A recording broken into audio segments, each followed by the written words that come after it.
आप ही की तरह शुरू-शुरू में मुझे भी बड़ी दिक्कत आती है इन क्वेश्चंस को करने में। समझ ही नहीं आता था कि कहाँ से शुरुआत करें? इतना कुछ दे रखा होता था। क्यों पूछ रहे हैं ये? क्या ज़रूरत क्या है इनकी? पढ़ना था ही ना, क्वेश्चंस तो करने थे। तो बड़ी मेहनत और प्रैक्टिस के बाद ये समझ में आया कि जो निकालना होता है ना, वहीं से शुरुआत करो। उल्टा चलो एक्चुअली में। देखिए अगर मेरे को बी और सी के बीच का एंगल निकालना है, क्या-क्या दे रखा है वो देखते हैं अभी बाद में। तो मुझे क्या चाहिए होगा? बी डॉट सी चाहिए। और बी डॉट सी कैसे आ सकता है? अगर मेरे पास कहीं से बी प्लस सी हो जाए तो मैं उसका होल स्क्वायर कर दूँ। अब अगर ये होल स्क्वायर करूँगा तो मेरे को इक्वल टू भी तो कुछ चाहिए होगा ना, तो इसके लिए कुछ ना कुछ गिवन होगा। देखिए यहाँ पर कि यहाँ से अगर मैं b प्लस सी निकालूंगा तो वो माइनस ए वेक्टर के इक्वल है, ये गिवन है ना। यहाँ से बात बन जाएगी। देखिए अगर मैं इसका होल मॉड कर दूं दोनों साइड पर और उसका स्क्वायर ले लूं, ऐसा हम कर सकते हैं। इससे क्या होगा कि ये ओपन होने के बाद बनेगा B square plus C square plus 2b dot C. ये बात समझ में आती है?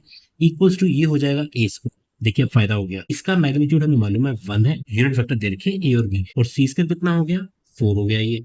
ठीक है, प्लस 2bc, इसको भी एज इट इज रख रहे हैं। ए स्क्वायर कितना है 1, तो ये 1 और 1 कैंसिल हुआ। अब देखिए बी डॉट सी जो मैंने बोला, जो हमें चाहिए वहां तक हम पहुंच गए ना। इक्वल टू कितना है -4 डिवाइड बाई 2 इज -2। बस तो अब हो गया bc cos theta, theta is the angle जो हमें निकालना है। तो b और c की वैल्यू पुट कर दीजिए। ये 1 है, ये 2 है, तो ये 2 इसको डिवाइड कर देगा तो cos थीटा की वैल्यू कितनी आएगी -1। निकल गया आंसर। cos थीटा -1 कब होता है? पाई पर, यानी 180 डिग्री पर। So fourth is the correct answer. तो देखा आपने, इस तरीके से प्रैक्टिस करते करते समझ में आया कि जो निकालना है वहीं से शुरुआत करो और उल्टा चलो। ये ट्रिक है, ज्यादातर क्वेश्चंस में काम कर जाती है। All the best.